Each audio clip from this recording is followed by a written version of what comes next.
नमस्कार, मैं हूं अभिलाषा पाठक और आप देख रहे हैं संजीवनी, एक ऐसा शो जहां हर रोज होती है आपकी सेहत की बात डॉक्टर प्रताप चौहान के साथ। मुंह में छाला हो जाए तो हमें बहुत तकलीफ होती है, लेकिन जरा सोचिए जब यही छाला पेट में हो जाए तो क्या होगा। आज संजीवनी में हम बात करने वाले हैं पेप्टिक अल्सर की। पेप्टिक अल्सर अगर आपको है तो आज डॉक्टर चौहान की बातों पर आपके लिए बेहद जरूरी है। आइए देखते हैं। सीने में दर्द, पेट में जलन, खट्टी डकार और उल्टी में खून, कहीं आपको पेप्टिक अल्सर तो नहीं? पेप्टिक अल्सर का क्या है आयुर्वेदिक इलाज, जानिए मेरे साथ संजीवनी में। डॉक्टर चौहान, बहुत बहुत स्वागत है आपका। थैंक यू जी।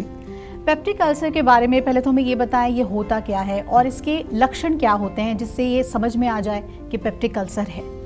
देखिए, पेप्टिक अल्सर जैसा कि नाम से ही थोड़ा सा हम समझ सकते हैं इसको। जो अल्सर शब्द है उसका मतलब होता है कोई छाला होना, और पेप्टिक जो शब्द है उसका सीधा सीधा सरल भाषा में अर्थ होता है हमारा पेट। तो यानी कि पेट के अंदर जब कोई छाला बन जाता है या पेट के अंदर कोई अल्सर बन जाता है तो उसको पेप्टिक अल्सर कहते हैं। इसी तरह से अगर हमारा जो फूड पाइप है जिसको हम एसोफेगस बोलते हैं, इसमें यदि कहीं छाला बन जाता है तो उस अल्सर अल्सर, और अगर पेट के अगले हिस्से में जिसको ड्यूडेनम बोलते हैं वहाँ पर कभी आपको छाला बन जाता है तो उसको कहते हैं ड्यूडेनल अल्सर। इसी तरह से जो है आपकी आंतों में भी, छोटी आंत में, बड़ी आंत में अल्सर, किसी भी हिस्से में अल्सर हो सकता है। तो अब हमें समझने वाली ये बात है कि जो पेप्टिक अल्सर है इसका जो वर्णन अगर देखें तो आयुर्वेद में भी किया है, वहाँ पर दूसरे नाम से इसको डिस्क्राइब किया गया है। आयुर्वेद में एक रोग का वर्णन है जिसका नाम है अन्न द्रव शूल। अन्न द्रव शूल का मतलब होता है कि ऐसा दर्द, ऐसा पेट, आपके पेट में दर्द होता है जो या तो भोजन से पहले होता है या फिर जब आप भोजन खा रहे होते हैं उस समय आपको दर्द होता है। तो ये संकेत आपका यहीं से मिल जाता है आपको कि कहीं ना कहीं आपके पेट के अंदर जब भी कोई भोजन जाएगा तो वहाँ वो छाला अगर होगा तो दर्द करेगा, या भोजन खाने के बाद जब भोजन का पाचन शुरू हो जाता है वहाँ पर एक विशेष प्रकार का एसिड जो निकलता है उसके कारण भी जो है वहाँ आपको पेट में आपको दर्द होता है। तो ये आयुर्वेद का वर्णन है जिसको हम कहते हैं अन्न द्रव शूल। अगर हम इसके लक्षणों की बात करें, जो पेप्टिक अल्सर है जिसको आज की भाषा में, मॉडर्न भाषा में पेप्टिक अल्सर हम कहते हैं, तो लक्षणों की बात करें तो एक तो डेफिनेटली बहुत तेज़ दर्द उसमें होता है। उसके साथ साथ जो है एसिडिटी, हाइपर एसिडिटी जिसको हम कहते हैं, नाभि के ऊपर वाले हिस्से में जो है जलन होगी बहुत तेज़, वहाँ आपकी जो चेस्ट है उसमें जकड़न होगी, और इसके अलावा खाना जो है ऊपर की तरफ आता है जिसको हम कहते हैं ना, कई बार गले में भी खाना आ जाता है, और फूड पाइप में काफ़ी तेज़ दर्द होता है, काफ़ी तेज़ उसमें जलन भी होती है।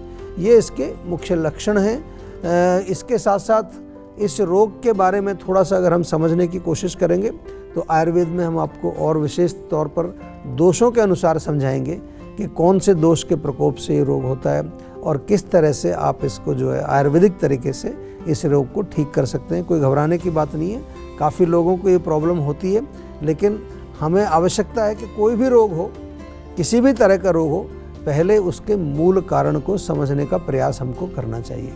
मुनक्का कैसे है सेहत की संजीवनी, बताएंगे डॉक्टर चौहान, लेकिन अब से थोड़ी देर के बाद। डॉक्टर चौहान, आपने लक्षण के बारे में बताया पेप्टिक अल्सर के, हमें ये बताएं कि इसके होने के पीछे के कारण क्या है और किन लोगों को ये जल्दी हो जाता है। देखिए, जैसा मैंने बताया कि अल्सर यानी कि छाला, तो छाला कब होगा? जब हमारे पेट में गर्मी होगी, शरीर में कहीं भी जलन होगी, और उसको हम आयुर्वेद के अनुसार से हम अगर हम उसको समझने की कोशिश करें तो हम कहते हैं उसको पित्त। तो एक तो अगर आप पित्त वर्धक भोजन बहुत ज़्यादा खाते हैं, जो लोग पित्त प्रकृति के हैं, कुछ लोगों के अंदर नेचुरली जो है बहुत ज़्यादा पित्त होता है जन्म से, जिसको हम पित्त प्रकृति बोलते हैं, या जिनका लाइफस्टाइल इरेगुलर है। ये ज़रा ध्यान से सुनिए, आजकल बहुत लोगों का लाइफस्टाइल बहुत इरेगुलर है, यानी कि खाने का कोई टाइम नहीं है, सोने का कोई टाइम नहीं है, कोई भी फिक्स मतलब रेगुलर समय नहीं है।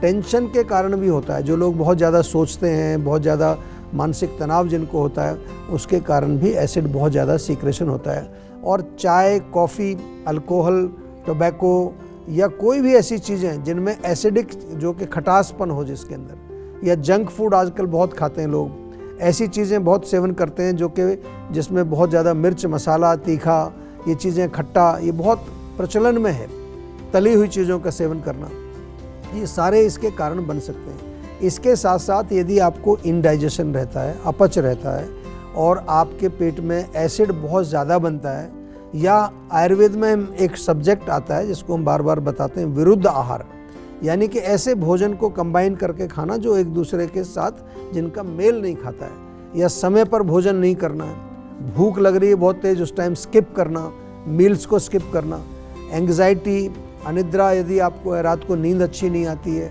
रात को देर तक आप जगते हैं, और पेन किलर्स आजकल बहुत खाते हैं लोग। कोई भी पेन किलर या एंटीबायोटिक जब आप खाते हैं तो आपने देखा होगा डॉक्टर भी आपको साथ में क्या देते हैं, एक एंटासिड की गोली साथ में देते हैं, यानी कि वो गर्मी करती है, अंदर जा कर के जलन पैदा कर सकती है। एक एच पाइलोरी बैक्टीरिया भी होता है हमारे पेट के अंदर जो कि एसिडिटी को बढ़ाता है और जलन को बढ़ाता है, वो भी लॉन्ग रन में रहेगा तो वो भी पेप्टिक अल्सर का एक कारण बन सकता है। सारे कारण मैंने आपको विस्तार से समझाए हैं, इसलिए समझाएं क्योंकि कोई भी रोग अगर आपको ठीक करना है, उसको ठीक करने का पहला स्टेप है कि कारण को पहले बंद कर दीजिए। ऐसा नहीं कि आप इधर से दवाई ले रहे हैं, इधर से कारण भी आप चालू रखें, तो फिर वो आपका रोग ठीक नहीं होगा। जैसे आग लगी है तो इधर पानी डाल रहे हैं लेकिन साथ में थोड़ा पेट्रोल भी डाल रहे हैं, वो ठीक नहीं होगा। उससे जो है आपको सबसे पहले अपने कारण को समझ करके उसको हटाना है, उसको बंद करना है, फिर आपका रोग बहुत जल्दी से ठीक हो सकता है। संजीवनी दर्शक, कल्पेश हमारे साथ जुड़ रहे हैं गुरुग्राम से। कल्पेश जी, स्वागत है आपका संजीवनी में। पूछिए क्या समस्या है आपकी। नमस्कार सर। जी नमस्कार। सर मेरी समस्या ये है कि मेरे पेट में दिक्कत रहती है, डॉक्टर ने बताया है कि आंतों में सूजन आ गई है। अच्छा, तो उसमें जो है क्या तकलीफ क्या होती है आपको? पेट में दर्द होता है या क्या प्रॉब्लम क्या होती है? खाना सही से पच नहीं पाता है और बार बार मोचने के लिए भी जाना पड़ता है। अच्छा, ठीक है। देखिए, जो आपने बताया ये, इसको आम भाषा में जो है कोलाइटिस कहते हैं डॉक्टर लोग। हम लोग इसको गृहिणी या संग्रहणी रोग के नाम से आयुर्वेद में इसको हम जो डिस्क्राइब करते हैं। और इसका मूल कारण मैं समझा देता हूँ। बहुत सारे लोगों को ये प्रॉब्लम होती है, कई लोगों को तो ये समझ ही नहीं आता कि ये बीमारी है। लोग समझते हैं कि मेरा तो पेट बहुत अच्छी तरह साफ़ हो रहा है, मैं तो दिन में 4-5 बार जाता हूँ। ये 4-5 बार जाना जो है वो अच्छा नहीं है, वो रोग है। और उसका कारण है कि जब आपका खाना नहीं पचेगा ठीक से, जैसा आपने कहा है कि आपको खाना पचता नहीं है, उसके कारण जो बिना पचा हुआ भोजन है उससे एक टॉक्सिक मटेरियल, जिसको हम बार बार समझाते हैं, जिसको आम बोलते हैं, ये आम जो एक चिकना पदार्थ है, ये जब बनता है वो आंतों में चिपक जाता है। और आंतों में जब चिपक जाएगा तो फिर क्या होगा कि जो भी आप खाना खाएंगे वो भी प्रॉपरली एब्जॉर्ब नहीं होगा और फिर बार बार आपको मोशन लगेगा, क्योंकि पूरी एब्जॉर्प्शन नहीं होगी तो वो बाहर निकलेगा। और इससे वेट लॉस भी होता है, शरीर में जो है कई तरह की कमजोरियां इससे आती हैं। आपका पेट के अंदर दर्द कई लोगों को शुरू होता है, कईयों को मरोड़ होता है, और लास्ट में जाके इसके कारण भी आंतों में अल्सर बन जाते हैं, जिसको अल्सरेटिव कोलाइटिस रोग कहा जाता है। यहाँ तक कि आगे चल के क्रोन्स डिजीज़ आपने सुना होगा, वो भी बन सकता है और आंतों का कैंसर भी हो जाता है। तो किसी भी रोग को आपको लाइटली नहीं लेना है, आपको मैं ये बता रहा हूँ यहाँ पर, और इसलिए बता रहा हूँ कि आप तुरंत जीवा में संपर्क करिए ताकि आपके रोग का हम आयुर्वेदिक तरीके से उपचार कर सकें। घबराना नहीं है, रोग आपका जो है ठीक हो जाएगा, लेकिन थोड़ा सा इसमें आपको टाइम लगने वाला है। 4-6 महीने आपको औषधि लेनी पड़ती है, और जो परहेज बताया जाए वो परहेज आपको पूर्ण रूप से करना चाहिए। डॉक्टर चौहान, ये बताएं कि पेप्टिक अल्सर होने पर खान पान में किन बातों का ख्याल रखना ज़रूरी है? देखिए, बहुत अच्छा प्रश्न आपने किया है। जैसा मैं कहता हूँ बार बार कि कोई भी रोग हो, सबसे पहले उसके कारण को हमें हटाना है। तो सबसे पहले तो जो हमने कहा कि अपनी अग्नि के अनुसार ही आपको खाना चाहिए, यानी कि जो आपकी जठराग्नि या पाचक अग्नि की जितनी स्ट्रेंथ है वो खाएं, कि यानी कि जितना खाएं वो पच जाना चाहिए, पूर्ण रूप से पचना चाहिए। अगर पचेगा नहीं तो फिर आपको वही प्रॉब्लम बनेगी। जैसे मैं अभी पिछले दर्शक को मैंने बताया, वो आम बनेगा। आम के कारण अनेक प्रकार के रोग आपके शरीर में आएंगे, और उसके साथ साथ जो मैंने अभी पहले बताया कारण कि विरुद्ध आहार आपको नहीं करना है, यानी कि एक समय में ऐसी चीज़ों को मिलान ना करें जो एक दूसरे के विपरीत हैं। इसके ऊपर अलग से आपको किसी दिन बात करेंगे। और सरल उसका नियम ये है कि एक भोजन में बहुत सारी तरह की चीज़ें न खाएं, 1 या 2 डिशेज रखिए तो बहुत अच्छा है। स्मॉल पोर्शंस में खाना खाइए, थोड़ा थोड़ा करके, जो पच जाए आसानी से। और खाना खाने के तुरंत पहले या तुरंत बाद में पानी नहीं पीना चाहिए बिल्कुल भी। एसिडिक फूड तो डेफिनेटली, जैसे मैंने कहा, पित्तवर्धक भोजन जो भी हैं वो ना खाएं। खट्टी चीज़ें, जो बहुत ज़्यादा तीखी चीज़ें हैं, बहुत ज़्यादा मिर्च मसाला जिसके अंदर डला हुआ है, साथ में चाय। बहुत लोगों को चाय के कारण अल्सर होता है, चाय बहुत पीते हैं लोग दिन भर। चाय, कॉफ़ी, अल्कोहल ये नहीं लेना है।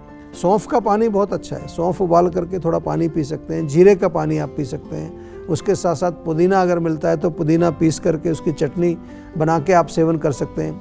नारियल पानी बहुत अच्छा है। सफ़ेद पेठे का भी जूस इसमें बहुत फ़ायदा करता है। सुबह खाली पेट सफ़ेद पेठे का जूस पिएंगे, उससे आपको बहुत लाभ मिलेगा। लौकी का जूस भी आप पी सकते हैं। एलोए वेरा या खीरा आप जो है उसका जूस निकाल करके पी सकते हैं। तरबूज भी खा सकते हैं, तरबूज का जूस पी सकते हैं। देखिए कितनी लंबी लिस्ट है जो आपको तुरंत फ़ायदा करेगी।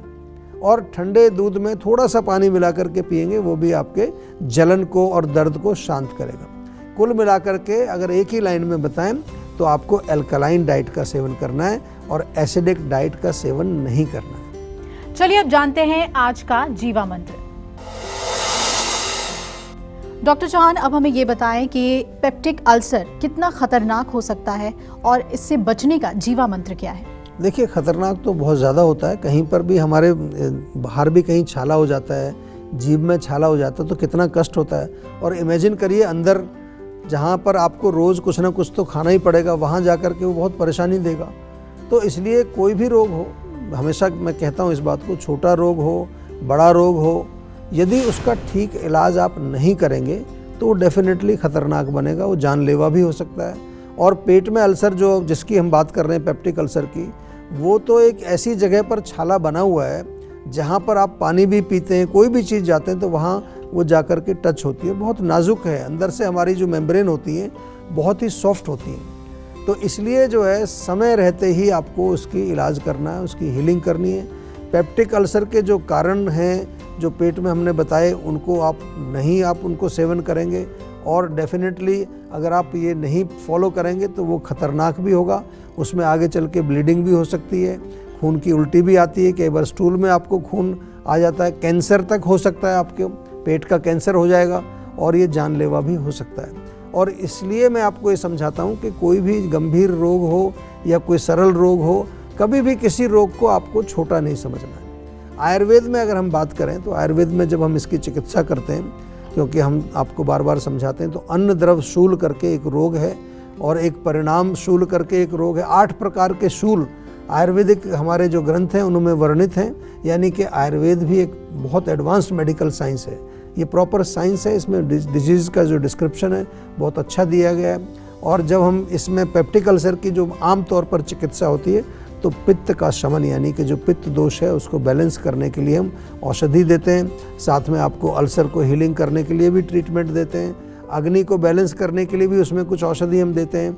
और आम को पाचन के लिए, जो मैं बार बार समझाता हूँ, आम को पचाने के लिए भी हम इसमें चिकित्सा करते हैं। काफ़ी सारे रोगियों में जो है अगर आवश्यकता होती है तो पंचकर्म चिकित्सा भी इसमें की जाती है।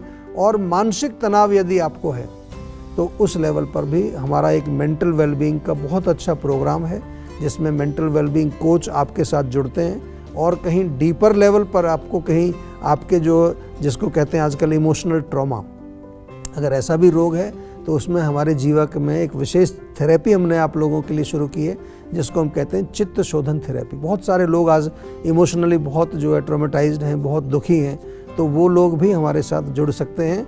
और योगा, प्राणायाम, जीवा मेडिटेशन आप कर सकते हैं, जो कि YouTube पर आपको मिलेगी। मोस्ट इम्पॉर्टेंट है कि आपको एक स्टेप आयुर्वेद की तरफ लेना पड़ेगा, जीवा से जुड़ना पड़ेगा। बाकी हमारे पास बहुत सारे प्रोग्राम्स हैं, बहुत सारे साइंटिफिक प्रोटोकॉल्स हमने आपके रोगों को ठीक करने के लिए बनाए हैं। टेंशन लेने से सेहत नहीं बनेगी, सेहत बनानी है तो सेहत का नंबर मिलाएं, जो है 0129404004 और डॉक्टर चौहान की टीम के डॉक्टर से बात करके गुड हेल्थ पाएं। नमस्कार, मैं हूं मानक गुप्ता। अगर आपको हमारा ये वीडियो पसंद आया हो तो इसे लाइक और शेयर जरूर करें। और हाँ, हमें सब्सक्राइब और फॉलो करना ना भूलें, ताकि आप देश और दुनिया की कोई खबर मिस ना करें। तो जुड़े रहिए हमारे साथ और देखते रहिए न्यूज़ 24।